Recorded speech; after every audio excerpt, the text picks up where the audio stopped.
Welcome to my YouTube channel, One Race, the Human Race, All Human. Today is Thursday, July 29th, 2021. Underneath Article 1, Section 4, Clause 1 of the United States Constitution, it says the times, places, and manner of holding elections for senators and representatives shall be prescribed in each state by the legislature thereof. But, according to conjunction, but the Congress may at any time by law make or alter such regulations except as the place of choosing senators. That means that there can be a uniform process for federal elections, meaning the elections of the United States House of Representatives, who serve 2 years, United States Senators, who serve 6 years, and United States Presidency, 4 years. So they have the power to do that. So you can have a uniform process for federal elections based upon Article 1, Section 4, Clause 1 of the United States Constitution, and you can have an independent, impartial, competent, nonpartisan tabulation committee of experts to count disputed votes and non-disputed votes, and then you can have automatic certification of winners and losers based upon the totals of the undisputed votes and the disputed votes that have been resolved by the independent, impartial, nonpartisan, competent tabulation commission of experts who can then certify the election, taking it out of the hands of partisan state legislatures. And whoever wins, wins. That's true democracy.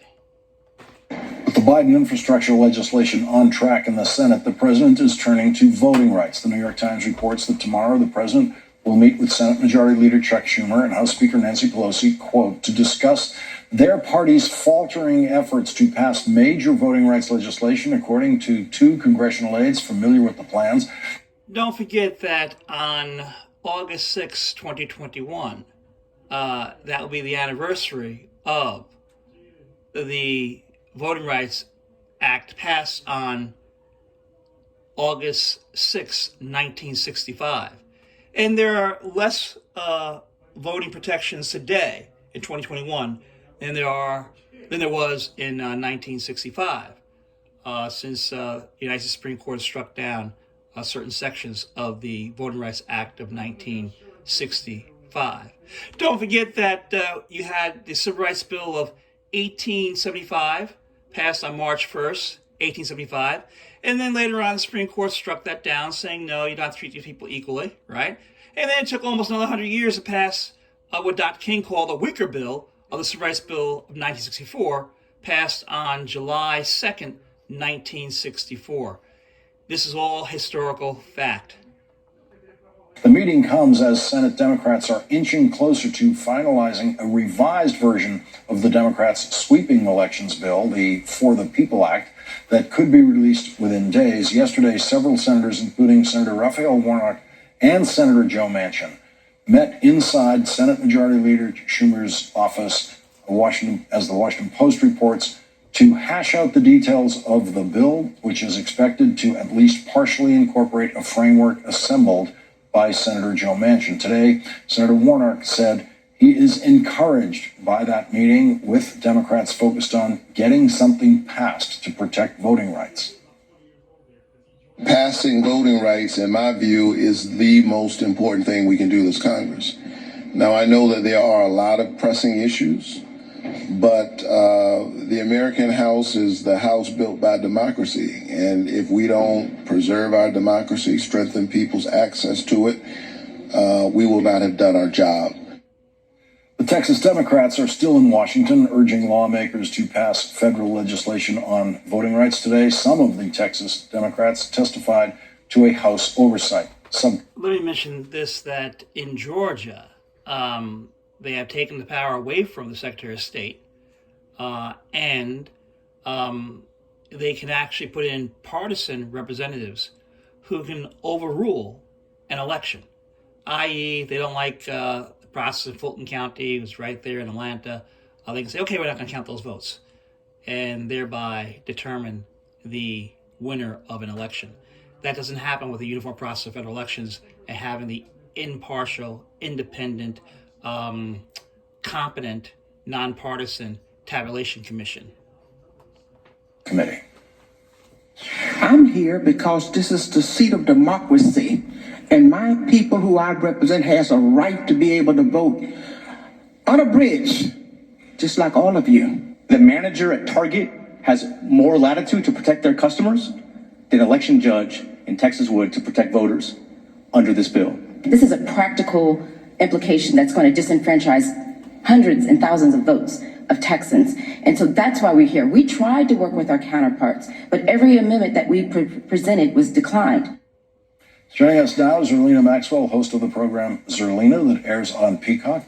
And John Howman is back with us. And Zerlina, as soon as the infrastructure bill seems to be firmly on track, the president is turning to voting rights. Well, I think that Senator Warnock is right when he says that voting rights is the most important thing this Congress can do. And while all of these other issues are incredibly important, our access to the ballot box to be able to shape the policies that we would like to see as voters, that's essential. You know, you can't get anything you want if you don't have that access. And I think that, you know, with the demographic shifts happening in this country, it's not a coincidence, Lawrence, that you see some of the most restrictive bills happening in states where the majorities are turning into Latinx population, for example, in a state like Texas, or the Latinx vote is growing in a state like Arizona. And so all of this stuff is coinciding with these demographic shifts, and demographics are not destiny in terms of Democrats winning elections because they attract those voters. If those voters do not have access to the ballot box, those voters gave the Democrats the majority in the Senate. It would be a real shame for those Democrats to turn around and not protect ballot access for those same communities. Let me go back in history, and you can listen to Reverend Dr. Martin King Jr.'s speech, Montgomery, Alabama speech from March 25th, 1965, where he mentions that in the 19th century, right after slavery, that the poor whites and poor blacks voted together, all right, for officials. And then they brought in segregation to stop that. You can read the book, The Strange Career of Jim Crow, on that one. And later on, they made what? Well, the Southern Strategy, which got your poor whites to vote against their own economic interests based upon the color of someone's skin. Today, you have 66 million poor, low-wealth white Americans, human beings, and you have about, 25 poor, low-wealth African Americans, and then you have other data for others. But the bottom line is, people came on different ships, but they're all in the same boat today. It doesn't matter what you look like, where you come from. There's one race, the human race, and everyone has a right to life, liberty, pursuit of happiness. And it's a wise choice that when people vote based upon their needs, economic needs, and well-being, and not based upon other factors.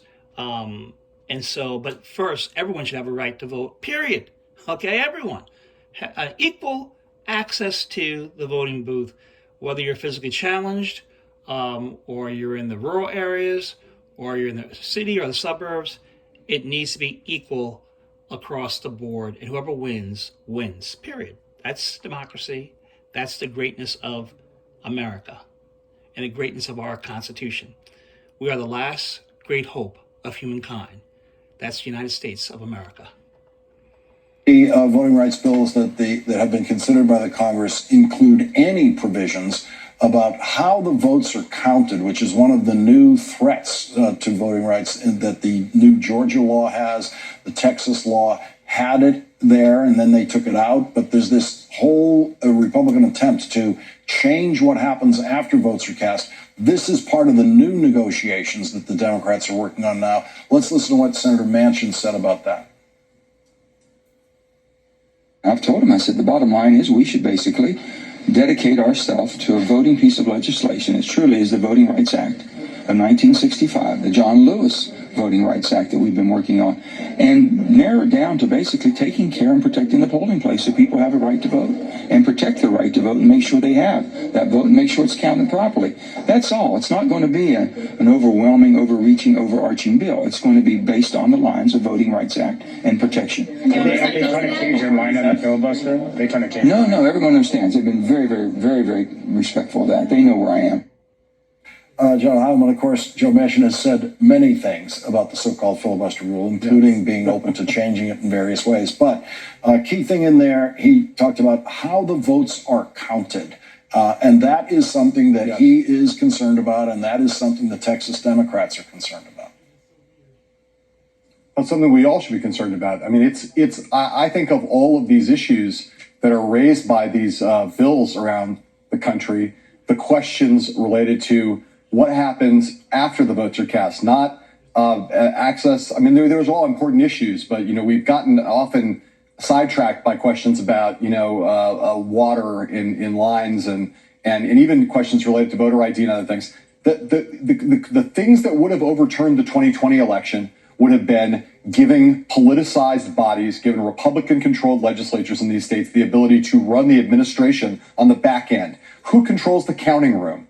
If Republicans had had that kind of power, political power in Georgia, in other places, Arizona, name their state, Pennsylvania, these key battleground states, we could have had, Donald Trump could have been successful in stealing this election. And a lot of these laws, not all of them, but many of them, most of them, have provisions that would make that kind of change. And I think it's under the category now, Lawrence, of, they call it election subversion. That's what the new category of negotiation in these voting rights and this voting rights effort in the Senate is all about. And I think it's ball game. I think Republicans understand that if they control the counting rooms and the counting process, that is the way in which they can systematically undermine democracy in the most profound way. We saw it on display in the threat of it in 2020. And I think if any bill that Democrats take up in the Senate or in the House or in Congress over these coming months, if it doesn't address that issue, it misses the point.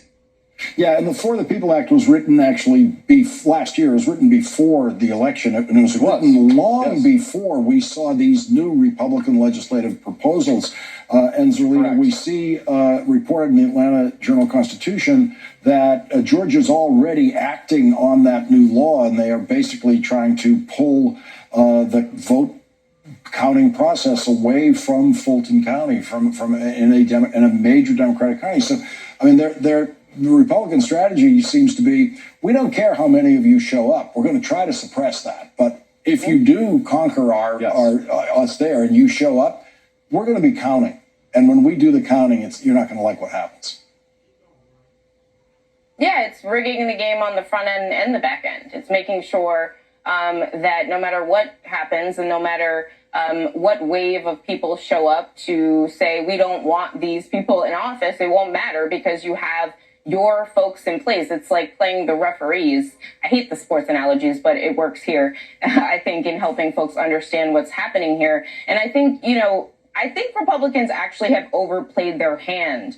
And I think that the momentum is on the Democratic side if the Biden White House is willing to take this courageous step and be aggressive on voting rights. And I think that relying on the activism and organizing of voting rights advocates is the wrong approach. And I think that going forward, they should say, look, those voting rights advocates organized and got people to show up to put us in power. And now it's our job to utilize that power to protect the votes of those folks. And that's the only thing that matters in this game. Well, we'll see what happens in this meeting tomorrow. Zerlina Maxwell, John Heilemann, thank you both for joining this discussion.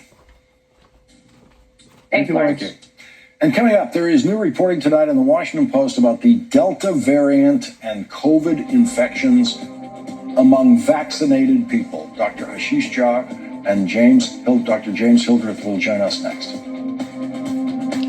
So again, Article 1, Section 4, Clause 1 gives Congress the power to determine time, place, and manner of elections and the uniform process of elections with a uniform a tabulation committee, a federal tabulation committee, which would decide, which would count the votes with a nonpartisan, impartial, competent,